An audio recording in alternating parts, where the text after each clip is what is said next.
ఈరోజు ఇక్కడికి వచ్చిన మీడియా మిత్రులందరికీ నమస్కారాలు.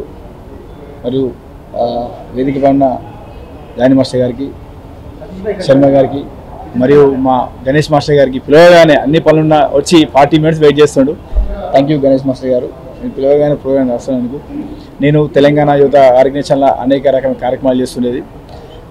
నా మిత్రుడు మా మాస్టర్ జానీ మాస్టర్ గారు ఈరోజు అవార్డు రావడం, అంత పెద్ద మూవీకి మళ్ళీ ఇంతమంది ఉన్నా కూడా, అంటే ఎక్కడో నెల్లూరు నుండి స్టార్ట్ చేసి హైదరాబాద్కి వచ్చి చెన్నైకి వెళ్ళి, బెంగళూరుకి వెళ్ళి, ముంబైకి వెళ్ళి అనేక రకమైన సాంగులు వేసి ఈరోజు పాండే కొరియోగ్రాఫర్ కానీ ఈరోజు అంతర్జాతీయ అవార్డు గ్రహీతగా పొందిన మా జానీ మాస్టర్ గారికి హృదయపూర్వకంగా మా తెలంగాణ యువత నుండి సన్మానించుకోవాలని ఈరోజు కార్యక్రమం జరిగింది.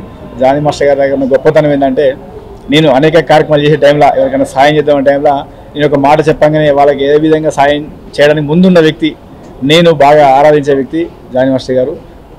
పవన్ కళ్యాణ్ గారికి ఎలాంటి భావాలు ఉన్నాయో అలాంటి భావాలు స్వయంగా ఉన్న వ్యక్తి జానీ మాస్టర్ గారు. అందుకే ఏదైనా ఎవరికైనా సమయం, వాళ్ళకైనా బాధ ఉంది, సమస్య ఉంది, ఇబ్బంది ఉందంటే ముందుండే వ్యక్తి. ఈ వీళ్ళకు పొలిటికల్ అండ ఉందా, సినిమా అండ ఉందా, లేనోడా ఉన్నాడా ఏం చూడు, ఇట్లా సమస్య బాధ ఉందంటే ముందుండి నా వంతు సాయం చేస్తానే వ్యక్తి జానీ మాస్టర్ గారు. దానికి అన్నిటికన్నా ముఖ్యంగా నా మిత్రుడు అవ్వడం, నేను అంతతో 20 సంవత్సరాల నుంచి 20 ఏళ్ల క్రితం కూడా కలిసి ఉండడం, నేను మీ ఇద్దరం ఒకటే రూమ్లో ఉండి ఒకే కాడ ఫుడ్ తిన్న వ్యక్తులం, నాకు చాలా ఆనందంగా ఉంది. అలాంటి వ్యక్తి ఈరోజు ఒక నేషనల్ అవార్డు గ్రహీత కావడం నాకు చాలా ఆనందంగా ఉంది. దానికోసమనే నా ఆర్గనైజేషన్లో నేను సన్మానించుకోవాలని ఒక సభ పెట్టడం జరిగింది. వచ్చిన మీ అందరికీ కృతజ్ఞతలు. Thank you.